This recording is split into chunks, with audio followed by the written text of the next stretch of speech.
Salam sejahtera Malaysia. Denyut nadi suara rakyat bergema di channel ini. Sebelum kita mulakan berita pada hari ini, jangan lupa tekan butang subscribe, like dan share. Sila tinggalkan komen anda. Denyut nadi suara rakyat terus bergema di channel ini. Salam sejahtera Malaysia, denyut nadi suara rakyat bergema di channel ini. Baru pun beberapa hari, Datuk Seri Anwar Ibrahim, Yang Amat Berhormat Datuk Seri Anwar Ibrahim, Perdana Menteri Malaysia menjadi Perdana Menteri, sudah nampak jelas perbezaan di dalam kerajaan negara Malaysia. Dan terbaru ini, tuan-tuan dan puan-puan yang dihormati sekalian, inilah national government yang telah menjadi viral di setiap media sosial yang ada di Malaysia ini, iaitu perubahan-perubahan, iaitu reformasi-reformasi yang bakal akan dibawakan oleh kerajaan perpaduan di bawah pimpinan Yang Amat Berhormat Datuk Seri Anwar Ibrahim.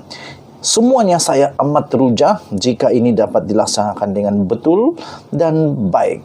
Nombor satu, tuan-tuan dan puan-puan, inklusif. Bagaimana inklusif ini? Iaitu semua ahli parlimen merentasi parti layak menjadi menteri. Ini yang kita mahu. Hanya yang terbaik akan dipilih. Terbaik. Hanya yang terbaik akan dipilih. Bukan kerana kau itu famous, kau itu berkuasa, kau itu pandai bercakap tapi tidak layak, jadi tak boleh. Yang ini hanya yang terbaik akan dipilih. Saya berikan tepukan 10 point untuk Datuk Seri Anwar Ibrahim.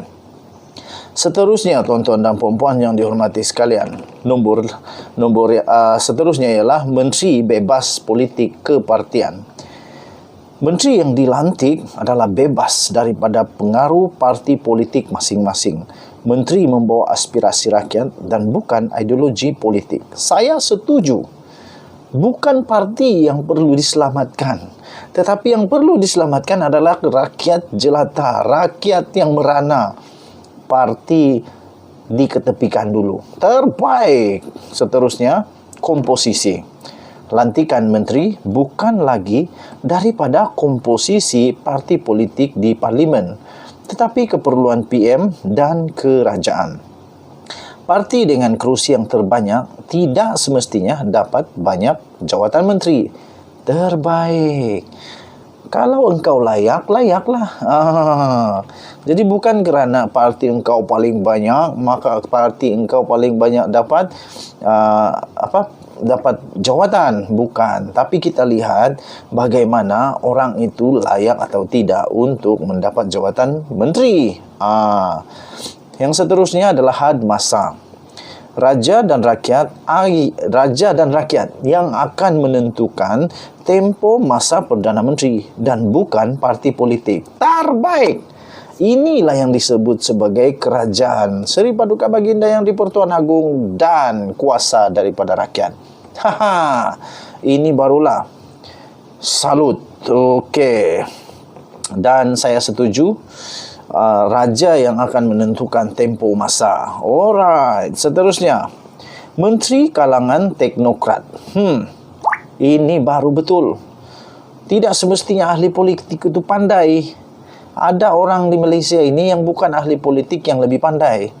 Menurut apa yang disebut Menteri Kalangan Teknokrat ini adalah tokoh-tokoh korporat, pemilik-pemilik jenama, tokoh-tokoh budaya, jago-jago sukan, pemain-pemain industri yang berpengalaman dan layak dilantik menjadi menteri. Baru betul. Tidak semestinya orang politik itu pandai mentadbir. Belum tentu. Ramai yang kita tahu ahli politik yang memang tak bolehlah. Tapi oleh kerana dia ahli politik, nak jaga supaya tak runtuh. Parti politik itu kita sogoklah dengan jawatan. Contoh saja. Tapi tak adalah macam tu kan. Yang ini betul.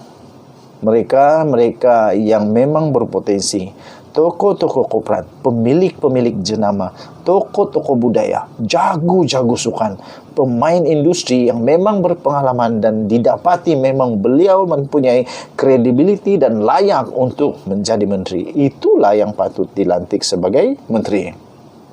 Manifesto. Ini betul. Perdana Menteri bekerja tanpa ikatan mana-mana manifesto yang tidak masuk akal. Ada parti politik bagi manifesto yang tak masuk akal ke? Ada ke? Kita tengoklah nanti.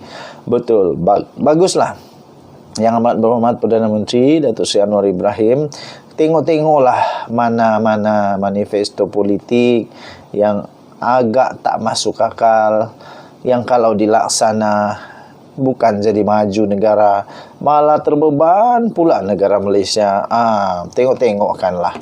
Seterusnya, bebas hierarki parti. Saya setuju yang ini. Tiada lantikan mengikut jawatan parti. Hingga menteri kurang berwibawa dilantik ke kabinet. Saya pikir begini maksudnya ni. Saya rasa beginilah maksud dia. Tak semestinya engkau presiden parti sesebuah parti, tapi engkau tak layak, engkau dilantik menjadi menteri kabinet. Kalau engkau tak layak dan engkau memang tak boleh dilantik, walaupun jawatan engkau di dalam parti engkau mungkin tinggi melangit, tapi engkau tak boleh juga diberikan jawatan menteri jika engkau kurang berwibawa. Tiada lantikan mengikut jawatan dalam parti hingga menteri kurang berwibawa pula dilantik ke kabinet. Seterusnya, keutamaan. Yang ini paling betul. Paling saya setuju. Kerajaan utamakan rakyat, bukan lagi parti politik. Selama ini yang diutamakan ialah parti politik. Macam mana nak selamatkan parti politik, macam mana supaya tak mampus parti politik, macam-macam lagi lah. Tapi kali ini kerajaan utamakan rakyat. Inilah yang rakyat mahu. Selama ini inilah yang kerajaan patut buat, iaitu utamakan rakyat dan bukan parti politik. Seterusnya, keadilan. Kerajaan akan diwakili oleh komposisi kaum yang sama mengikut demografi kaum di Malaysia, bukan dominasi kaum di parlimen atau parti. Setuju amat. Gangguan parti.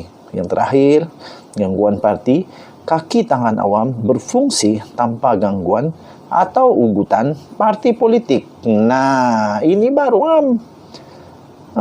baru dorang boleh buat kerja dengan betul. Baru dorang boleh buat kerja dengan bebas, dengan betul. Sebab kalau nak buat itu yang patut buat betul, tapi nanti takut kena ugut, susah.